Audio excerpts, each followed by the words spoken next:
Hi everyone, just showing you this nice little design that you can make if you want to personalise a book for somebody. This is a photograph album, this particular one, and to make it personal and get a nice photograph in here, I've just showed you the back of a photograph, but you can put your photograph in here, personalise the whole front cover and give it to someone special, and it means so much more, doesn't it, if it's made personally for somebody. In this case it's for Beth, but it could be for whoever you say, or whoever you fancy, and whoever you'd like to give a lovely gift to.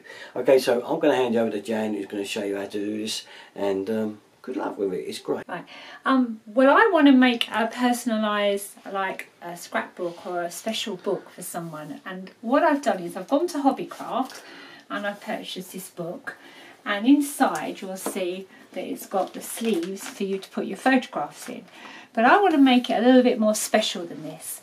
So at the same place I purchased some paper, and that paper slides beautifully, it's the right size, slides into the A4, into these wallets here. And on that I would put my photographs and any captions that I might want to add. So I put my photographs there, and I might add one of the stickers like the history or special home. So it might be someone's birthday, or it might be they're getting married, or it might be a new baby, and you'd have all your pictures and you've got these little special things that you can add on.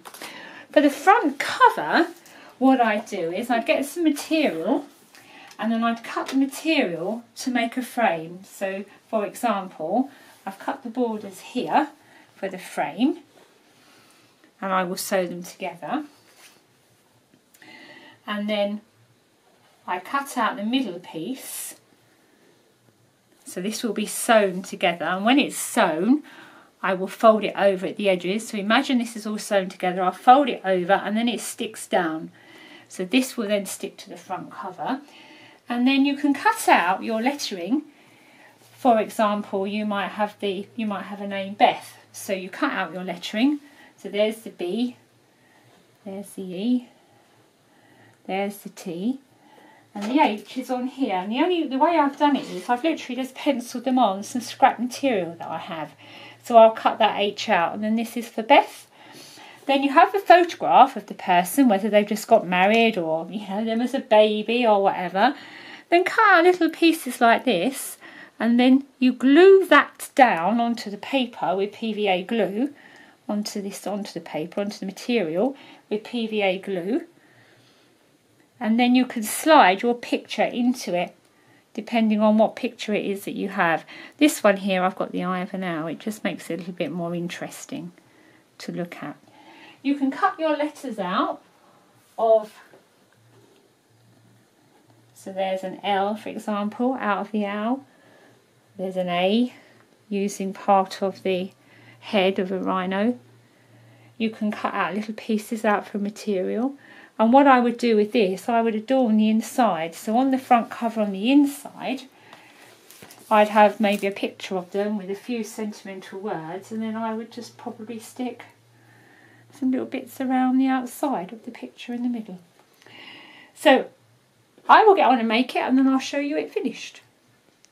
So as you can see here, the border has been sewn on. It's just a simple sewing round, and then I've measured it out by laying it on top of here, folded it down, ironed it into place, and then sewn along the top. And it's crucial it's ironed and looking neat at this point, because it's very hard to iron it afterwards. So now I have my piece of fabric with a border that's going to sit there on the book. So now I'm going to get PVA glue and I'm going to stick it, but I'm only going to go down the edge. So I'm only going to come all the way down the edge. So I've got the PVA glue all the way around the outside. Get the first edge nicely on.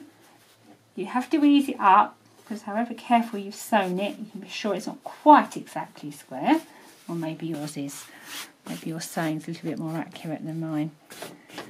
Okay, so now that is sitting on there, and it needs to be left to dry, and then we can get on with the next bit. So in order to hold the photograph in, I've glued it down. Be very careful, you just glue the very edges and you leave this middle bit open. When the glue is set, you can pop your photograph in there. Just pop it over like that. Pop it in like that. And there's your photograph, or what would be your photograph. You could, of course, just also put a dab of glue on the back of it, and that will also hold it in place. You stick your names wherever you want, play around with that. You might cut out a couple of little extras to add on. I'm thinking that might look rather nice there. I'm thinking I might have the pig. Whatever you want, buttons, ribbons, but whatever. You've personalised a book that you can now pop your photographs into, and you've just got something there that someone can keep forever and ever.